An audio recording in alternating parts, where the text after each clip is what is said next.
Ok, alors rendre toutes ces ventes identiques, c'est impossible.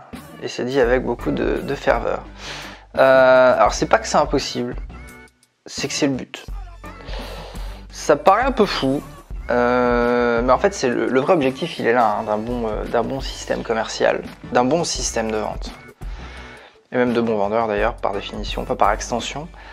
Rendre toutes ces ventes identiques, c'est le but final. C'est la phrase que j'utilise souvent. Encore une fois, j'ai rien inventé, hein. C'est dans ce qui marche.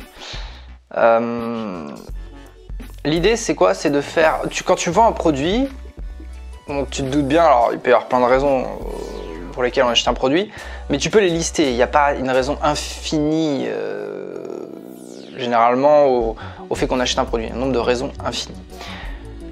Bah, l'idée, c'est quoi? C'est de les lister. Ces trucs-là, généralement, tu en as quelques-unes, 3, 4, peut-être vraiment maximum, qui sont des grandes raisons, suffisamment différentes pour être traitées différemment, mais c'est quand même assez rare d'en avoir plus.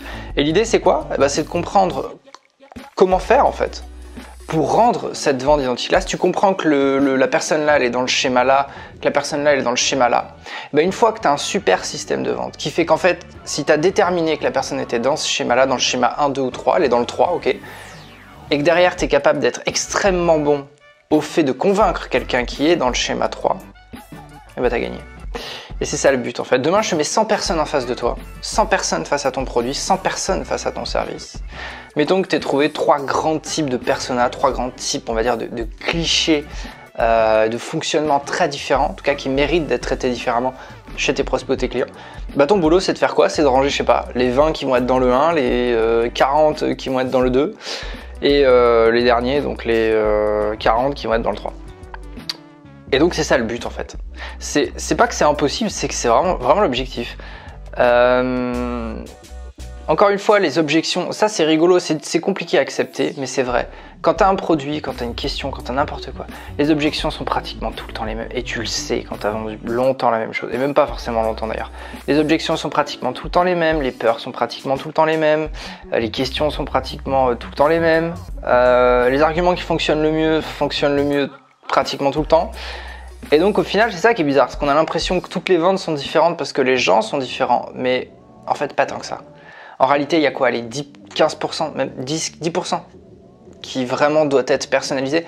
Elle est toute là la subtilité en fait d'un bon système de vente.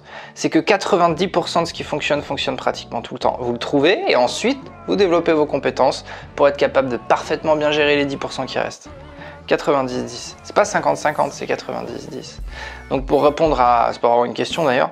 Rendre toutes ces ventes identiques, c'est impossible. C'est pas que c'est impossible, c'est le but. Donc oui, forcément, c'est possible. Et en tout cas, un maximum. 1. Se débrouiller pour que chaque vente soit la même. D'accord? Creuser, comprendre ce que la personne dit, ne dit pas, encore une fois, lire entre lignes, toutes ces choses-là. Et une fois qu'on a ce truc-là, derrière et qu'on a ces informations, connecter les fils, les avoir préparés avant bien sûr, et connecter les fils qui font que la vente sera la plupart du temps, les ventes sont les mêmes. Et si tu es très bon, tu te débrouilles pour qu'elles soient pratiquement tout le temps les mêmes. Les raisons pour lesquelles tu vas faire X sont pratiquement toujours les mêmes. Alors oui, il y a des nuances. Est-ce que la nuance mérite de traiter différemment l'ensemble de la vente? C'est quand même assez rare. En plus, si tu fonctionnes avec des personas et tout, la réponse est non. C'est très rare. Donc voilà, ça te fait gagner du temps. Ça te rend beaucoup plus percutant, ça te permet de diminuer l'énergie aussi. C'est pas parce que tu as 100 mecs qui viennent te voir que tu as 100 ventes qui sont différentes. La vérité, c'est que si tu veux vendre sur ces 100 là, tu vas peut-être en faire, je sais pas si t'es bon, 80, 85. Bah, sur les 80, 85 que tu vas faire, la vérité, c'est qu'il y en a 70, 75 dans lesquels tu peux pratiquement faire la même vente au mot près. Il y en a 10, il faudra un peu varier, mais c'est tout. Statistiquement, ça doit donner un truc comme ça. Donc profitons-en, et ça, c'est un vrai levier commercial. Dans lequel en bossant bien une fois, bah, on a tout un tas de trucs derrière pour tout le monde en fait, pratiquement tout le monde.